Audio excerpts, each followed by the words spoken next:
Reinako's company, Ajisai began her runaway journey. They found a hot spring inn to stay at temporarily. Changing into a yokata, Ajisai treated Reinako to a visual feast. Learning that the inn also had a bathish, Ajisai asked if Reinako would like to go experience it together. Afraid that she wouldn't be able to stop staring at Ajisai with lecherous eyes during the bath, Reinako declined the invitation. This left Ajisai feeling somewhat disappointed. She suddenly suggested that she would cover all the expenses for the trip, since she was the one who had decided to run away on her own accord. She was already happy enough that Reinako had come to keep her company. Naturally, Reinako couldn't accept this proposal. Seeing that she couldn't persuade Ajisai, Reinako challenged her to a table tennis match. If Reinako lost, she would agree to Ajisai's terms. If Ajisai lost, she would let Reinako share the travel expenses. During the match, Ajisai mentioned that she only feels happy when the people around her are happy.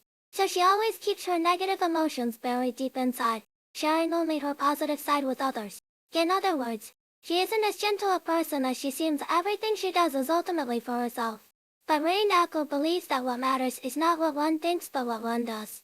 Even if it's just for herself, Ajisai's gentleness toward others is undeniable. It is precisely because Reinako has been saved by such an Ajisai that she has decided to make Ajisai happy during this runaway journey. Ajisai said that just being able to stay with Reinako already makes her happy. Reinako replied that if that were the case, she shouldn't do things like paying for everything, as if trying to draw a line between them.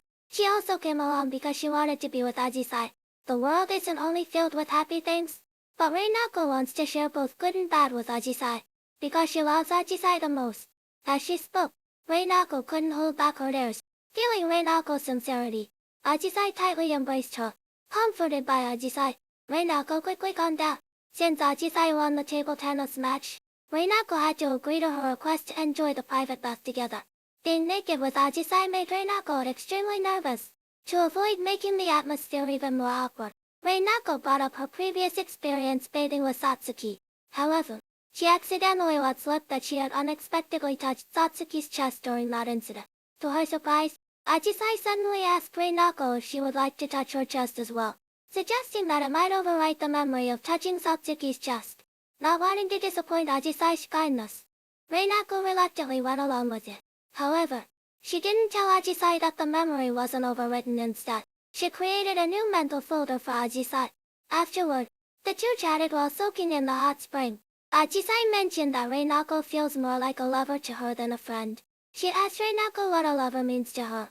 Reinako replied that lately, she has started to feel that romantic love and friendship don't seem all that different. She then asked Ajisai how she distinguishes between the two. Ajisai took Reinako's hand and said she isn't quite sure either. That night, as they prepared for bed, Ajisai and Reinako talked about romance like schoolgirls on a field trip. Learning that Ajisai has someone she's interested in, Reinako grew curious about who it might be. Ajisai suddenly brought up Reinako's earlier question about distinguishing between friendship and romantic love. She said that if it's just friendship, one probably wouldn't have lewd thoughts about the other person. She asked Reinako if she ever has inappropriate thoughts about her friends. Seeing Reinako hesitate in her response, Ajisai teasingly warned her not to take advantage of her while she's running away. This left Reinako flustered, and she quickly ended the topic. The next morning, after breakfast, Reinako noticed Ajisai was still asleep. Just as she was about to wake her, Ajisai suddenly pulled her into the futon. Ajisai said she wanted to spend the day pretending to be Reinako's younger sister. Though a bit embarrassed, Reinako did her best to play along with the roleplay. To keep the conversation going, Reinako opened the emergency kit that Satsuki had prepared for her. However, the content turned out to be a question about when the other person's first intimate experience was an R18 topic clearly unsuitable for the moment. Reinako decided to look for other topics online, but accidentally stumbled upon photos of Satsuki and Kyoka's playing. As if by telepathy, Satsuki immediately called and demanded that Reinako forget what she had just seen. Suddenly, there was a knock on the door. Reinako went to check and found that Mai had followed them there.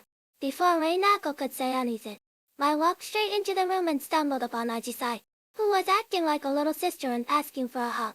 The situation became extremely awkward. What changes will Mai's arrival bring to this runaway journey? Stay tuned to my channel for the latest updates on the new series.